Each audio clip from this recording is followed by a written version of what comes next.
SIR আবহে এবার বালুরঘাটে সুকান্ত মজুমদারের অফিসে সিএএ ক্যাম্প শিবিরের আয়োজন করেছে জেলা বিজেপি।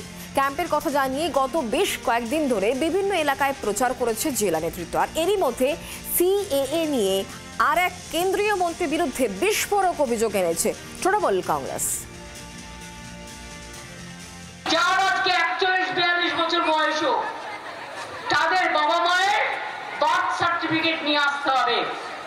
কোথা থেকে নিয়ে আসবে? যারা বলছে তাদের বার্থ সার্টিফিকেট আছে তো, ও হোম মিনিস্টার অমিত শাহ, আমাকে গ্রেফতার করো যদি আমি মিথ্যা কথা বলি। তোমার বার্থ সার্টিফিকেট কোথায়? এসআইআর নিয়ে ঠান্ডা ঘরের যুদ্ধকে রাস্তায় এনে ফেলেছে তৃণমূল নেতৃত্ব। কলকাতার রাস্তা থেকে দিল্লির রাজপথে ঝড় তুলেছে। সেই আবহে সিএএ নিয়ে ময়দানে বিজেপি। খোদ কেন্দ্রীয় মন্ত্রীর দুয়ারে সিএএ ক্যাম্প। বুধবার জেলা বিজেপির তরফে সুকান্ত মজুমদারের অফিসে বিশেষ ক্যাম্পের আয়োজন করা হয়। সকাল থেকে সেখানে ভিড় জমান বহু মানুষ, যাদের অধিকাংশ ওপার বাংলা থেকে এই দেশে এসেছেন। সকাল থেকেই সাধারণ মানুষের ভিড় চোখে পড়ার মতো। আমি দেখাতে বলবো যে কিভাবে মানুষ এখানে লাইন দিয়েছেন। যারা বিভিন্ন জেলার বিভিন্ন প্রান্ত থেকে এসেছেন, তারা চাইছেন তাদের যাদের নাগরিকত্বটা অন্ততপক্ষে অটুট থাকে। কি শুনে এসেছেন আজকে? শুনে আসছে যেরকম নাকি কোথা থেকে নাম কাটা গেলে নাম উঠবে না, যার জন্য যাতে করে নাম উঠতে পারে, যার জন্য আমরা আসছি এখানে। কি জন্য এসেছেন, কি শুনেছেন আজকে? ওই যে কি কার্ডের কথা বলছে, ওইটা যাতে আমাদের নামটা থাকে। সিএ করছেন কেন? ওই 2000 সালের নাম লিস্টের নাম নেই, তার জন্য। মন্ত্রীর দাবি, নাগরিকত্ব নিয়ে ভুল ধারণা কাটানো এবং প্রয়োজনীয় সাহায্য নেওয়াই এই ক্যাম্পের লক্ষ্য। এখান থেকে আমরা সিএর ফর্ম ফিল আপ করিয়ে তাদেরকে সিএ এর মাধ্যমে নাগরিকত্ব, এবং নাগরিকত্ব কবে থেকে হবে, জবে থেকে উনি উল্লেখ করবেন। উনি যদি উল্লেখ করেন যে আমি 2010 সালে 1 মেতে এসেছি, তাহলে সেই দিন থেকে নাগরিকত্ব দেওয়া হবে এবং সেই দিন থেকে আজ অবধি তার সমস্ত রকমের সম্পত্তি, চাকরি, ব্যাংক অ্যাকাউন্ট সমস্ত কিছু ভ্যালিড হিসেবে বা গণ্য করা হবে।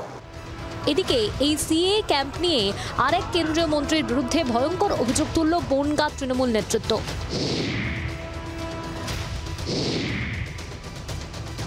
সিএ শিবির থেকে টাকার বিনিময়ে সার্টিফিকেট দেওয়ার অভিযোগ উঠল কেন্দ্রীয় প্রতিমন্ত্রী শান্তনু ঠাকুর ও এক সেবাশ্রমের বিরুদ্ধে।